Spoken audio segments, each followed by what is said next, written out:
Class 10th का politics का एक चैप्टर है, सेकंड चैप्टर फेडरलिज्म।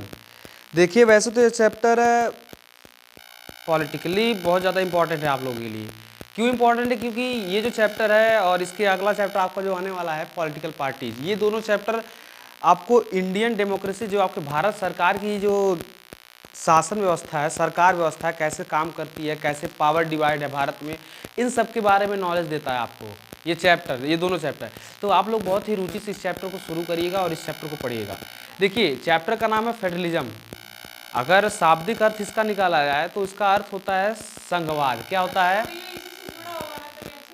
जी हाँ, जो भी कॉन्टिन्यूस चैप्टर है, पावर शेयरिंग है, फेडरलिज्म है और पॉलिटिकल पार्टीज है, ये तीनों के तीनों, मान लीजिए पावर शेयरिंग थोड़ा सा अगर साइड रख दीजिए 10-5%, लेकिन पावर फेडरलिज्म और पॉलिटिकल पार्टीज ये दोनों चैप्टर आपस में बहुत ज़्यादा रिलेटेड हैं। अभी आप पढ़ेंगे तो आपको खुद समझ में आ जाएगा कि कितना ज़्यादा हेल्प मिलने वाला है इसका अगले लेसन में। तो यही 3 चैप्टर हम लोग क्लास 10th में पढ़ेंगे मेजर रूप से, क्योंकि ज़्यादा क्वेश्चन यहाँ से उठते हैं, चाहे यूपी बोर्ड हो चाहे वो CBSE बोर्ड हो।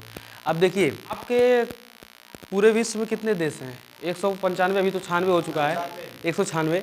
तो 196 देश में, लेकिन तो एक सेंसस था, उसके हिसाब से लगभग 25 देशों में, कितने देशों में? 25 देशों में फेडरलिज्म अपनाया गया है और बाकी के देशों में यूनियन सिस्टम है। 2 सिस्टम है, एक फेडरलिज्म, एक यूनियन सिस्टम। फेडरलिज्म में क्या होता है, पावर को हम बांट देते हैं। क्या कर देते हैं? बांट देते हैं। ऐसा करते क्यों हैं? जैसे मान लीजिए कोई कंट्री है, वहाँ पे जो लोग हैं बहुत ज़्यादा जनसंख्या है वहाँ का, या कई सारी भाषाएं वहाँ पे बोली जाती हैं, या फिर कई सारे धर्म के लोग उस कंट्री में रहते हैं, उस देश में रहते हैं।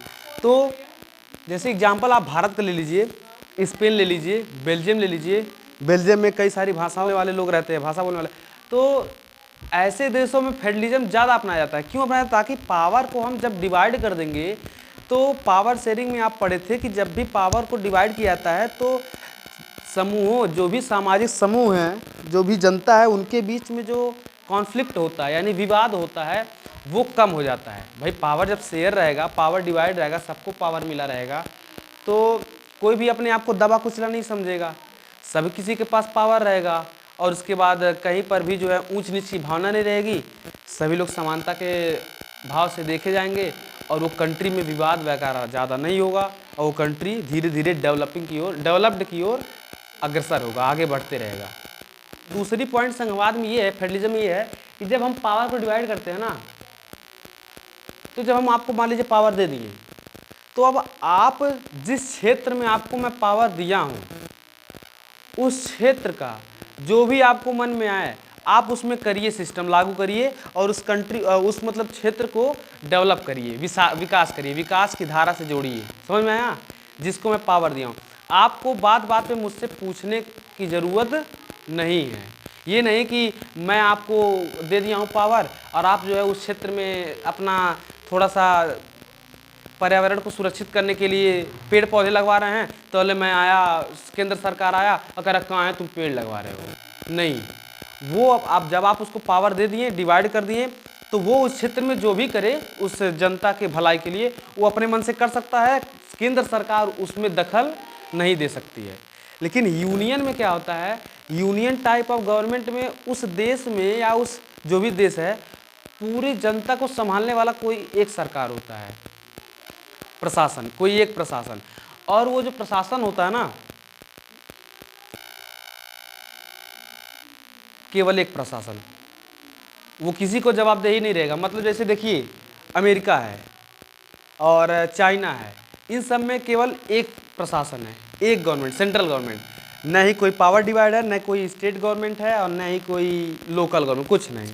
लेकिन आप उसी का उल्टा देख लीजिए, बेल्जियम देख लीजिए, स्पेन देख लीजिए, स्पेन एक देश है ना, और इंडिया तो है ही, इंडिया भी फेडरल सिस्टम में आता है। हालांकि इंडिया यूनिफेडरल है, क्योंकि कुछ न कुछ पावर जब भारत में डिवाइड हैं, लेकिन तो वो जो सरकार काम करती है भारत में राज्य स्तर पर, वो कहीं न कहीं केंद्र सरकार से थोड़ा सा परामर्श लेकर के, ये ऐसा नहीं है कि केंद्र सरकार, मान लीजिए आप लोग यूपी के हैं, अब यहाँ के मुख्यमंत्री योगी आदित्यनाथ जी हैं, अब वो जो है कुछ काम करेंगे तो ऐसा नहीं है कि मतलब उनको बस कोई रोकने वाला नहीं है, जो मन में आए वो सब करेंगे, नहीं। भारत में क्या है, सबका एक दायरा है, कॉन्स्टिट्यूशन में, संविधान में मेंशन है कौन आदमी किस दायरे तक काम कर सकता है, चाहे वो प्रधानमंत्री हो, चाहे वो प्रधान हो गांव का छोटा सा, सबका एक लिमिट है, सब उसके अंदर काम करते हैं और सब एक दूसरे से आंसरेबल हैं। आंसरेबल मतलब उत्तरदायी, जवाबदेही, मतलब आप अपने मन से एकदम नहीं कर सकते हैं। लेकिन तो फेडरल, अभी फेडरल और यूनियन में अंतर समझिएगा। फेडरल सिस्टम में हम पावर को बांटते हैं, लेकिन पावर बांटने के बाद वो जो है कर सकता है अपना जो भी समझ में आए, वो दोबारा आकर के आपसे पूछने नहीं आएगा कि मैं ये काम करने जा रहा हूँ अपनी भलाई के लिए, अपनी जनता की भलाई के लिए। लेकिन यूनियन में क्या है, कोई पावर डिवाइड नहीं होगा और पूरे देश को, सब जनताओं को संभालने के लिए कोई एक गवर्नमेंट होगा, कोई एक सरकार होगा और वो सरकार जो है किसी से पूछने की जरूरत नहीं है, वो पूरे देश को संभालेगा खुद अकेले, कोई पावर डिवाइड नहीं होगा। अच्छा, मैंने आपको बताया कि फेडरल सिस्टम वहाँ अपनाया जाता है जहाँ के मतलब जनसंख्या वगैरह ज़्यादा रहता है या फिर वहाँ पे कई सारी भाषा बोलने वाले लोग रहते हैं। बिल्कुल है, आप देख लीजिए इंडिया में, इंडिया का एग्जाम्पल बहुत बढ़िया। इंडिया में तो बहुत खतरनाक तरीके से, फिर पहली बात तो इंडिया के फर्स्ट ही कॉन्स्टिट्यूशन के फर्स्ट आर्टिकल में ये मेंशन है, India shall be the union of states, मतलब भारत क्या है, राज्यों का संघ है भाई। 28 राज्य मिलकर के तब तो भारत बनता है। अगर कोई एक कंट्री है तो उसको हम बांट देते हैं। क्यों बांटते हैं? ताकि उस कंट्री में प्रशासन चलाने में समस्या न उत्पन्न हो, दिक्कत न आए। क्या न आए? हाँ, जैसे मान लीजिए भारत में या बेल्जियम में कई सारे भाषा बोलने वाले लोग थे, पढ़े थे आप लोग पावर शेयरिंग वाले चैप्टर में। तो जब वहाँ पर 1970 से 1993 23 साल के बीच में उन लोग अपना कॉन्स्टिट्यूशन 4 बार अमेंड किए थे, संशोधन किए थे। क्यों किए थे? ताकि मतलब एक ऐसा संविधान बनाया जाए, एक ऐसा सिस्टम बनाया जाए प्रशासन का कि सभी लोगों को समानता के भाव से देखा जाए। वहाँ पे डच ज़्यादा थे तो फ्रेंच को भी थोड़ा सा पावर दिया जाए, डच को थोड़ा ज़्यादा पावर दिया जाए। यहाँ पे फ्रेंच ज़्यादा हैं तो डच को कम पावर दो, फ्रेंच को ज़्यादा पावर दे दो कैपिटल सिटी में। तो दोनों जगह इक्वल, और सब संविधान में मेंशन था उनके कि मतलब कौन किस हद तक काम करेगा और कैसे कैसे मतलब कौन इलेक्शन लड़ेगा, चुनाव लड़ेगा। ये नहीं कि जहाँ फ्रेंच ज़्यादा है तहाँ केवल फ्रेंच वाले चुनाव लड़ सकते हैं और फ्रेंच की जनता केवल वोट दे सकती है, ऐसा नहीं। फेडरलिज्म माने संघवाद, यानी सब वहाँ पे अपनाया गया था पावर शेयर करके, कि मतलब सबको पावर है, चुनाव लड़ने का भी सबको पावर है, वोट देने का भी सबको पावर है। और श्रीलंका में क्या हुआ था भाई? अलग मामला। वहाँ सब कह रहे थे कि मेजॉरिटेरियनिज्म हुआ था ना, बहुसंख्यकवाद। वहाँ पे सब कह रहे थे केवल सिन्हाली 74% बोल रहे हैं तो खाली सिन्हाली चुनाव लड़ेंगे और सिन्हाली ही जाकर के वोट देंगे, तो बाकी के हाउस सब क्या करेंगे भाई? 26% जो बच रहे हैं वो तो बेचारे तब बर्बाद हैं, वो तो दबे कुछ ले जाएंगे। कहीं पे होगा उनका डच का सरकार रहेगी, वो सब एक मार देंगे, तमाचा गिर जाएगा गधा इनका। उन लोग को कितना ज़्यादा डिस्क्रिमिनेशन होगा ना, भेदभाव होना शुरू हो जाएगा। तो और हुआ भी था, आप लोग पता है, सिविल वार, गृह युद्ध हो गया था श्रीलंका में, इतना ज़्यादा, इतना खतरनाक। और वो युद्ध आकर के 2009 में रुका है और श्रीलंका कितना पीछे है उसके कारण। तो किसी भी देश में अगर उसको आगे बढ़ना है तो विवाद को आप इग्नोर करिए, अवॉइड करिए और ज़्यादातर कोशिश करिए कि मतलब आप जनता को संभालिए। और मान लीजिए कई प्रकार की भाषा बोलने वाले लोग हैं या कई धर्म को मानने वाले लोग हैं तो उनको थोड़ा सा सामंजस्य बना करके आगे चलने की कोशिश करिए, मतलब इक्वलिटी का व्यवहार दे करके। कहीं पे हिंदू ज़्यादा है, मान लीजिए किसी देश में, किसी क्षेत्र में, किसी देश के क्षेत्र में हिंदू ज़्यादा है, थोड़ी पावर हिंदू को दे दीजिए वहाँ पे, थोड़ी कम मुस्लिम। और लेकिन कहीं पे मुस्लिम ज़्यादा, थोड़ी पावर मुस्लिम को दे दीजिए और हिंदू को कम, जैसे कि बेल्जियम में हुआ था। ये नहीं कि जहाँ हिंदू ज़्यादा है वहाँ हिंदू को पावर दे दो, जहाँ मुस्लिम ज़्यादा वहीं हिंदू को पावर दे दो, तब तो बेचारे मुस्लिम दोनों जगह लात जूता खाने लगेंगे, तब तो गड़बड़ा जाएगा मामला ना। यहीं से विवाद होना शुरू होता है और देश जो है धीरे धीरे गर्त में गिरना शुरू हो जाता है। इसी नाते जो है ये फेडरलिज्म, अब भारत में क्या है, यूनिफेडरल है। आप जब पढ़ेंगे बीच से भारत के बारे में तो कुछ कुछ ऐसे कंट्री हैं जो बाद में मिलाए गए थे भारत में इतिहास में, और कुछ ऐसे कंट्री कह रहा हूँ, कुछ ऐसे राज्य हैं, कुछ ऐसे स्टेट हैं जो भारत के 2800 में बाद में मिलाए गए थे, और कुछ ऐसे राज्य हैं जो भारत के हिस्सा थे लेकिन उसको बांट करके मतलब अलग पावर दिया गया। वैसे पावर तो सारे लोगों को दिया गया, 28 राज्य हैं और 28 मुख्यमंत्री हैं, हर राज्य में गवर्नर है, राज्यपाल हैं, मतलब हर राज्यों में पावर को बांटा गया। क्यों बांटा गया? क्योंकि भारत जो है विश्व में एक ऐसा देश है जिसमें इतनी सारी भाषाएं बोलने वाले लोग रहते हैं, इतने सारे धर्म को मानने वाले लोग रहते हैं, इतने सारे मान्यताओं को मानने वाले लोग रहते हैं। तमाम धर्म हैं, आप देख लीजिए, कुछ लोग वो जो SC ST हैं वो सब बुद्धिज़्म को मानते हैं, बौद्ध धर्म को मानते हैं, कुछ लोग हिंदू धर्म को मानते हैं, कुछ लोग मुस्लिम, कुछ लोग क्रिश्चियन, कुछ लोग सिख, कुछ लोग ईसाई। इतने धर्म हैं कि भारत में जान लीजिए कि पावर डिवाइड नहीं होता ना तो रोज मारी होता है यहाँ पे, पूरा लगातार सालों साल चलता रहता है युद्ध। तो इसी नाते पावर डिवाइड बहुत ज़्यादा जरूरी है। और फेडरलिज्म चैप्टर में तो हमें संघवाद के बारे में पढ़ना है, मतलब किस तरह से किस किस देशों में पावर को बांटा गया है। कुल पहले सेंसस में जो था कुल 192 कंट्री थे उस समय, 192, उसमें से 40% जनता जिस देशों में रह रही थी उन देशों में फेडरल सिस्टम अपनाया गया था। कितनी परसेंट जनता? 40%। मतलब कि देखिए लगभग आधा, मान लीजिए 50% आधा होता है, लेकिन 192 में से 192 देश हैं। अब हर देश में कुछ न कुछ जनसंख्या होगी, लेकिन जनसंख्या का 40% लोग जिस देश में रहते हैं उन देशों में फेडरलिज्म अपनाया गया था। और देश कौन से हैं? केवल 25 देशों में फेडरलिज्म अपनाया गया है। 192 में से केवल 25 देश में फेडरलिज्म अपनाया गया है। लेकिन जब बात जनता का किया जाएगा तो देखिए ये कितने 40% जनता उन देशों में रहती है जहां पे फेडरलिज्म अपनाया गया। ये समझ में आया कि नहीं मैं क्या कह रहा हूं? कि भैया पहली बात तो 192 देश हैं। कितने देश हैं? 192 देश हैं। अब मान लीजिए आपके पास 192 देश हैं, उस समय काउंट हुए थे। 192 देश में से केवल 25 देश ऐसे हैं जिसमें आपका ये फेडरलिज्म अपनाया गया था। क्या अपनाया गया था? फेडरलिज्म अपनाया गया था। लेकिन जब जनता की बात किया जाएगा तो 192 देशों का जो भी जनसंख्या था उसका 40% जनसंख्या इसी में, इन 25 देशों में रहता था। आपका भारत में है, आप जो मैप देखिए, पर वर्ल्ड मैप दिया है और जो रेड कलर से रंगा गया देश का नाम है उन सारे देशों में फेडरलिज्म अपनाया गया है, और जो सफ़ेद रह गए हैं उन सारे देशों में यूनियन सिस्टम अपनाया गया है। मतलब उसमें इंडिया भी मैंने बोला ना इंडिया भी फेडरलिज्म में फेडरल सिस्टम अपनाया गया है इंडिया भी। हाँ, एग्जाम्पल जब पूछेगा कि मान लीजिए कोई पूछ लिया 5 देश का नाम बताइए जो जिसमें फेडरलिज्म अपनाया गया है, तो आप बताएंगे बेल्जियम, स्पेन, और ये इंडिया, रसिया, ऑस्ट्रेलिया, ये सब देश हैं जो जिसमें फेडरलिज्म अपनाया गया है। और फिर जिसमें फेडरलिज्म नहीं अपनाया गया है उसी में से देखिए वो कैसी भाई, चाइना, उत्तर कोरिया, ऐसे सब एग्जाम्पल ले लीजिए। हाँ भैया, वहाँ पे केवल एक सरकार काम करती है, एक सरकार, और कोई पावर वहाँ पे डिवाइड नहीं रहता है। अब देखिए फेडरेशन का यहाँ एक्चुअल मतलब लिखा है, federation has 2 levels of government, one is the government for the entire country and that is usually responsible for the few subject of the common national interest, the other are the government at the levels of province। देखिए इसमें क्या कह रहा है, मेरी बात सुनिए, अभी बता दे रहा हूँ टिक कहाँ से लगाना है। सुनिए, फेडरेशन का मतलब देखिए 2 प्रकार की सरकार होगा। कितने प्रकार की सरकार होगा? 2।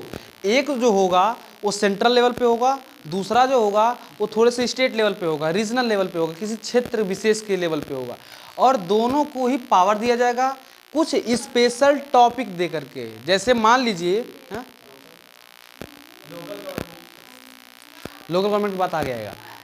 तो फेडरेशन में 2, एक स्टेट सेंट्रल लेवल पे, दूसरा रीजनल या स्टेट लेवल पे, और दोनों ही सरकारों को एक स्पेशल टॉपिक दिया जाएगा कि आप जो है कोई भी नियम कानून इस टॉपिक से संबंधित, इस बिंदु से संबंधित बना सकते हैं और अपने क्षेत्र को गवर्न कर सकते हैं, संचालन कर सकते हैं।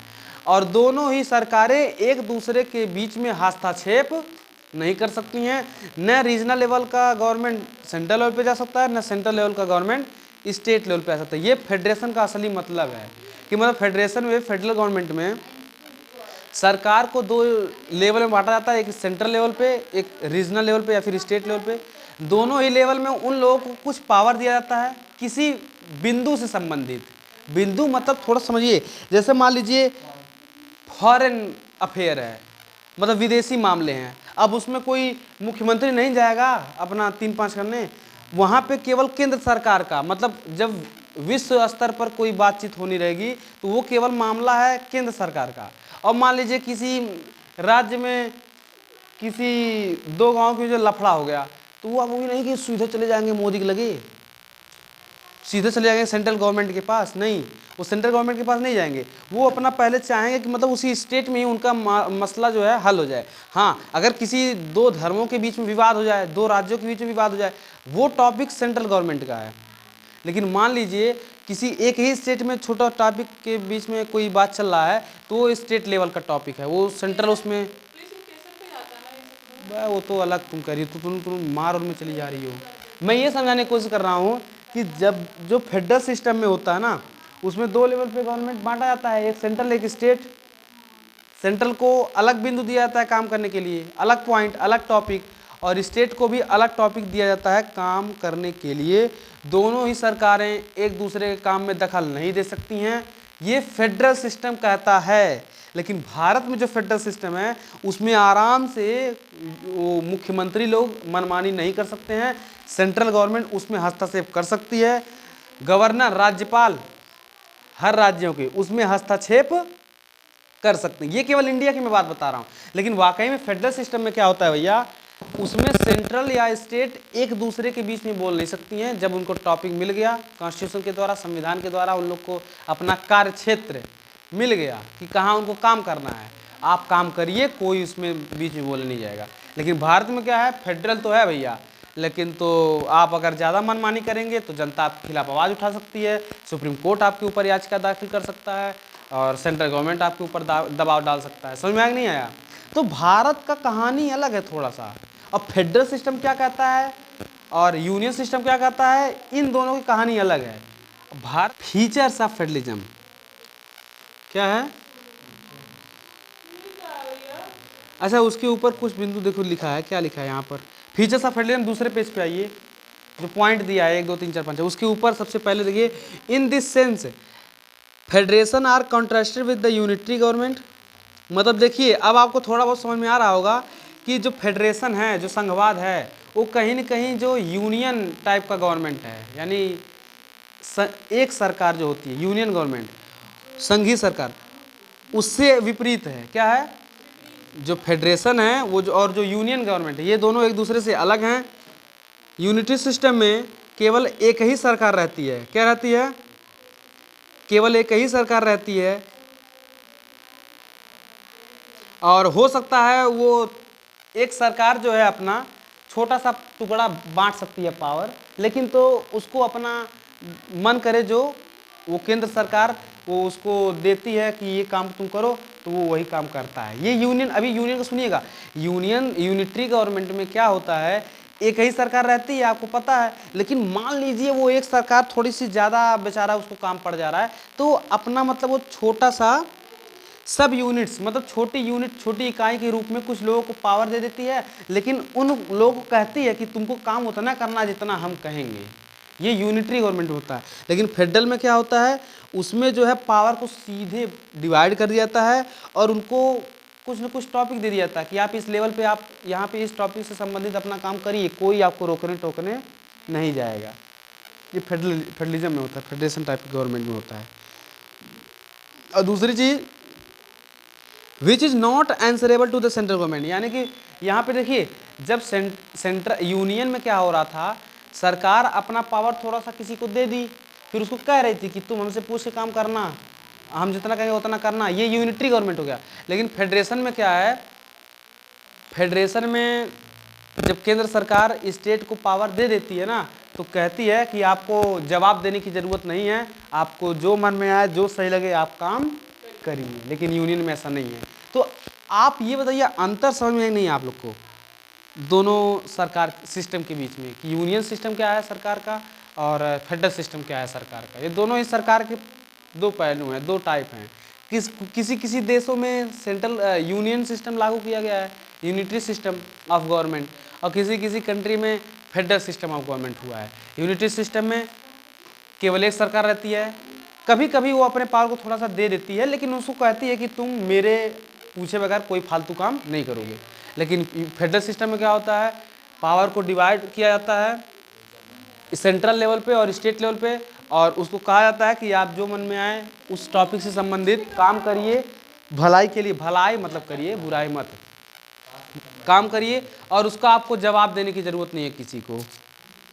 समझ में आया? ये था। अब इसके बाद देखो, अब पढ़ना है फीचर्स ऑफ फेडरलिज्म, यानी गुण क्या हैं संघवाद के। क्लास 9 शांत रहो। सबसे पहला प्रॉपर्टी तो ये है, देयर आर टू और मोर लेवल, यानी फेडरलिज्म में 110% 110% क्या होगा कि उसमें मतलब 2 या 2 से ज़्यादा टायर में यानी लेवल में पावर को बांटा गया रहेगा, ठीक है ना। हाँ, ये तो बहुत आसान पॉइंट था। दूसरा पॉइंट इजी है थोड़ा, different tyres of government govern the same citizen but each tier has its own jurisdiction in a specific matter of legislation, taxation and administration। ये समझना, अलग अलग जो टायर ऑफ गवर्नमेंट है यानी अलग अलग जो सरकार का लेवल है जिसमें पावर को उनको बांटा गया है, वो सेम सिटीजन यानी उन्हीं लोगों को वो भी गवर्न करेंगे, वो भी चलाएंगे, लेकिन मामला अलग होगा। जैसे मान लीजिए केंद्र सरकार है, भारत की केंद्र सरकार एग्जाम्पल लीजिए। यहाँ पर जो है वो एक एग्जाम्पल है एजुकेशन। क्या है?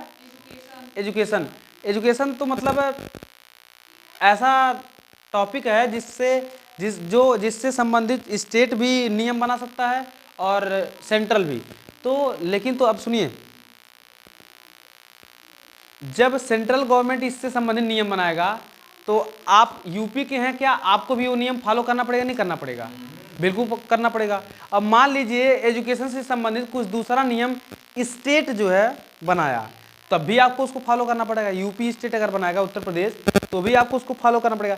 तो मतलब यहाँ कह रहा है कि पावर जो है डिवाइड किया गया है अलग अलग सेंट्रल गवर्नमेंट और स्टेट गवर्नमेंट को, और उनका मतलब ज्यूरिसडिक्शन यानी कार्य क्षेत्र भी डिवाइड किया गया है कि कौन बंदा यानी कौन सरकार किस क्षेत्र तक काम करेगा। भले वो जो काम करेगा उसका प्रभाव एक ही जनता के ऊपर पड़े। अब जैसे मान लीजिए मैरिज विवाह से संबंधित कोई नियम कानून सेंट्रल गवर्नमेंट बनाया, वो भी यूपी वालों को मानना पड़ेगा। फिर उसके बाद ये स्टेट गवर्नमेंट, उत्तर प्रदेश सरकार मान लीजिए कोई विवाह से संबंधित नियम कानून बनाया, जैसे लड़की की उम्र घट के कितना, पहले 21 था, 18 था, अब बढ़ा करके 21 कर दिया गया है। तो ये जो नियम है, अब जो भी केंद्र सरकार या सेंट्रल गवर्नमेंट कोई भी बनाए तो इसको मानना तो पड़ेगा ही ना सबको। तो यही यहाँ पे कह रहा है कि ज्यूरिसडिक्शन यानी कार्यक्षेत्र, सरकार का कार्यक्षेत्र अलग अलग बांटा गया है, लेकिन वो गवर्न करता है सेम सिटीजन पर, एक ही जनता पर वो लागू होता है, भले टायर बांटा गया। और जो अब तीसरा पॉइंट में वही कह रहा है, उसके जो ज्यूरिडिक्शन है यानी कार्यक्षेत्र है किसी भी सरकार की, वो कौन डिसाइड करता है? Specified in the constitution. इतना अंडरलाइन कर लीजिएगा, द ज्यूरिडिक्शन, तीसरा पॉइंट, द ज्यूरिडिक्शन से लेके तीसरा लाइन में कॉन्स्टिट्यूशन तक, यानी कि किसी भी सरकार का जो भी काम करने का जो क्षेत्र है वो कौन डिसाइड करता है? कॉन्स्टिट्यूशन। कौन डिसाइड करता है? संविधान। जी हाँ, प्रेसिडेंट। देखिए प्रेसिडेंट को पहली बात तो चुनाव स्टेट में आएंगे भैया, नहीं करा, प्रेसिडेंट सेंट्रल लेवल पे आते हैं। सही है। अरे प्रेसिडेंट को फर्स्ट सिटीजन ऑफ इंडिया माना था ना, प्रथम नागरिक। भारत का प्रथम नागरिक कौन कहलाता है? राष्ट्रपति कहलाता है। वो सेंट्रल, हाँ मेन एकदम। कोई भी नियम होगा वो 110% बिना प्रेसिडेंट के अप्रूव के वो लागू ही नहीं सकता, चाहे वो राज्य सरकार बनाई है चाहे वो केंद्र सरकार बनाई है। हाँ कुछ कुछ छोटे छोटे नियम हैं जिसको गवर्नर यानी राज्यपाल वो भी अप्रूव कर सकती है तो लागू हो जाएगा उस राज्य में। लेकिन मान लीजिए कोई बड़ा नियम है तो उसको भी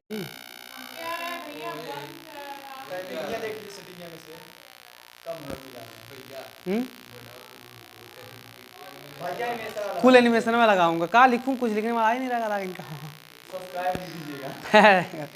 तो मैं क्या समझा रहा था कि हाई कोर्ट, सारे राज्यों में एक एक हाई कोर्ट होता है, लेकिन आपके देश में 28 राज्य हैं, लेकिन आपको जान के हैरानी होगी कि जो नहीं 25 राज्यों के पास केवल हाई कोर्ट है, 3 राज्यों के पास हाई कोर्ट नहीं है। वो उसका नाम याद था, एक आंध्र प्रदेश है और हाँ, जैसे विवाद होने वाली बात नहीं है, उनका कोई मामला अगर होता है तो जिला जज संभाल लेता है और नहीं तो सीधे ऊपर चला आता है दूसरे।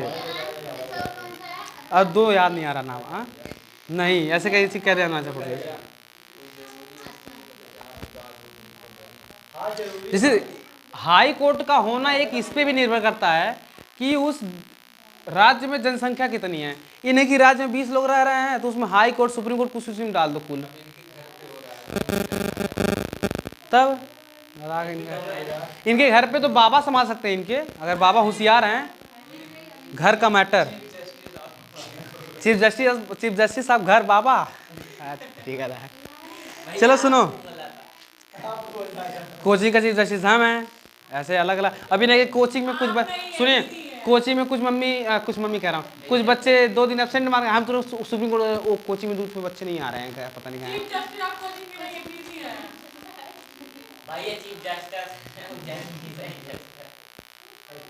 तो मैंने क्या बताया 5 पॉइंट में कि कोर्ट के पास ये है पावर कि वो मतलब चेंज कर सकता है कॉन्स्टिट्यूशन, इंटरप्रिट द कॉन्स्टिट्यूशन, यानी कॉन्स्टिट्यूशन संविधान में बदलाव ला सकता है, लेकिन ज़्यादा से ज़्यादा 70-80% जज उसके मतलब सहमति में होना चाहिए।